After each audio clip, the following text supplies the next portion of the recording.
Welcome to the Metals Investors Forum. My name is Brian Leni. I'm the editor of Junior Stock Review Premium. Today with me, I have Alex Muir of Kenorland Minerals. Alex, thank you so much for presenting with me on my panel.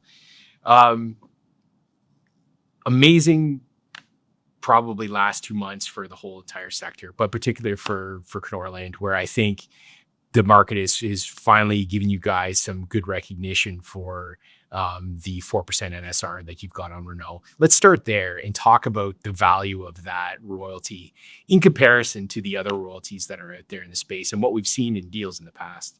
Yeah, I mean, it's a very unique royalty, given that it's a 4% NSR. There is a buy down to 3.25% for $13 million, but that's still a really chunky royalty. And, there's not too many that are, even beyond 3%. And it's a very kind of clear AOI.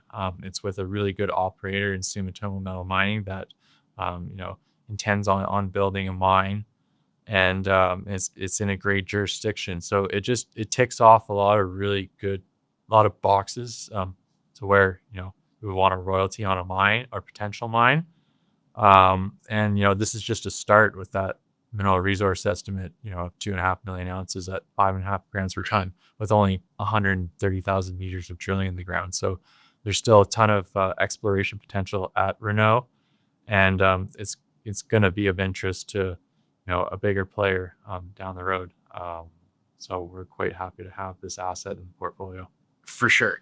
Would you say that Origin's sale of their 1% silicon royalty, is that maybe the best analog to what you guys have in terms of valuation? Yeah, definitely. You can crunch the numbers and, take, 1% against 16 million ounces and take, 4% against 2.5 million ounces and work out what the GEOs there.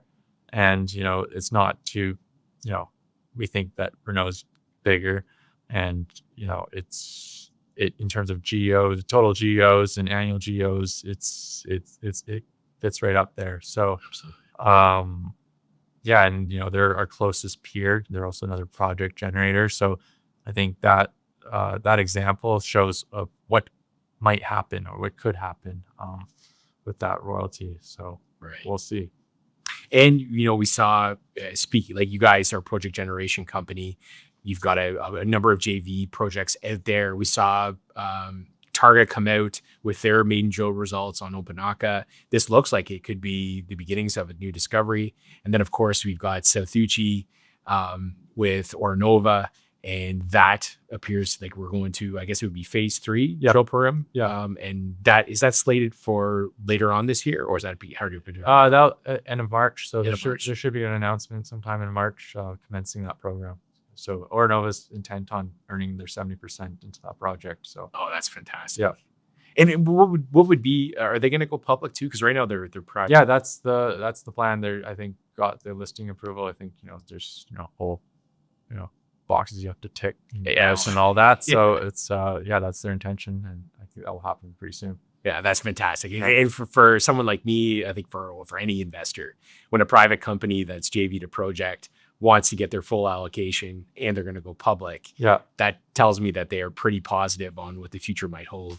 And so that's excellent. Do you have any details on what that phase 3 program might look like? Yeah, so it's going to focus on that northern corridor, and that if you look in our presentation, it's all shaded in red. Okay. So I think it's going to be around 3,000 meters. Okay. So Ornova's spending just enough so they can, complete that 70%. Great. Yeah. And you guys have both a royalty and an equity position. So we own about 9.2 million shares, which makes up about 14% of Ornova. And then obviously we have a 30% carry to a PEA. So in terms of overall exposure, you can call it roughly, 50% exposure to any major discovery at South Uchi. Excellent. And what about Opanaca? What's the NSR there? Yeah, it's 3%. So, and we have a small equity consideration in the company as well too. We're the operator there, and so that looks like it's gonna have a follow-up program. They just raised a bunch of money. Yeah. So that will be probably in the summer this year.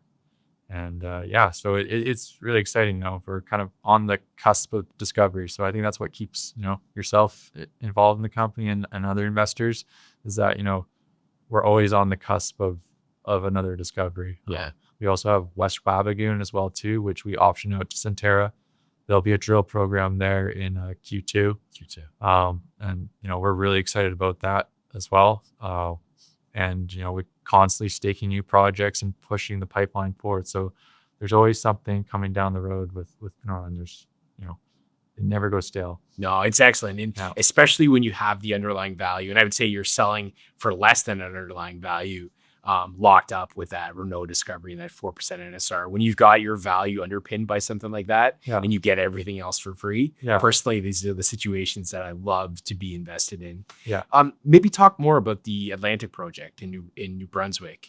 It's a huge land position. Where are you guys in the whole development of the so we just did the first pass soil sampling program in the fall, and we're just starting to get the results trickling back. So I think there'll be an update on that in our next exploration update. We usually do 2 of them per year.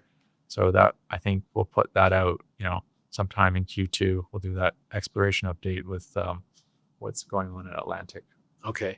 And with Centerra, the deal that they made, that was over 3 there. So that was over West Wabigoon. Flora, which will probably have a maiden drill program either late this year or early next year. And then Algoma, we didn't really see anything, light up in the tail that was really worth following up on. But that's part of, exploration. You're going to kill more projects than you're going to push pass along. So that's where that's at. You rinse and repeat. And so do you have any idea on the meterage for those drill programs? I think we're target for West Wabigoon 5,000 meters, and the same with Flora. I mean, it's really dependent on Centerra's budget. Right. So, kind of dictated by with the major companies what they're willing to allocate in terms of dollar amount to exploration. Right. I anticipate to be something of that size. Okay. And what about the rest of the portfolio? You guys own a ton of hectares in Saskatchewan. You still have stuff in Alaska. We've been staking a lot, especially in Ontario. I think we're close to 1 million hectares of ground in Ontario. So we're in terms of early stage grassroots exploration, Ontario is really a big focus right now. In Saskatchewan, we've increased the number of hectares at Sete. So we're going back in there to finish a soil sampling program that we didn't complete last year. So we're doing that, and we've staked some more ground in Manitoba, which is just it's right on the border of Ontario as well. It's in the same greenstone belt, up in the north on the Oxford Stall area. There's about 800,000 hectares of ground that we need to screen. And in the process of getting ready to screen or partner up with. So there's lots coming down the pipeline. It's excellent. It's excellent, especially when you have the cash. And you guys do. What was your cash position? It's around 16 million right now, and I think we're anticipating to finish the year with still about 11 or 12 million dollars. So fantastic. Still a really healthy position. And if we make a discovery at any of these projects, we are the operator, and typically if you make a discovery, more meters will be put into the ground, and it'll create more revenue for the company. That's right. So that's always hard to forecast in terms of what the management fees are going to be, because it is very success driven. So but it's good to have it. It helps offset the G&A. Over the history of the company, our revenue is pretty much matched our G&A. So every dollar that we spend is going into the ground. It's an excellent position to be in. That's why Kenorland is a cornerstone of my personal portfolio. It has been a mainstay in the junior soccer for premium portfolio. Thank you so much for presenting with me. It's an honor to have you. Thanks for your support, Brian. Absolutely.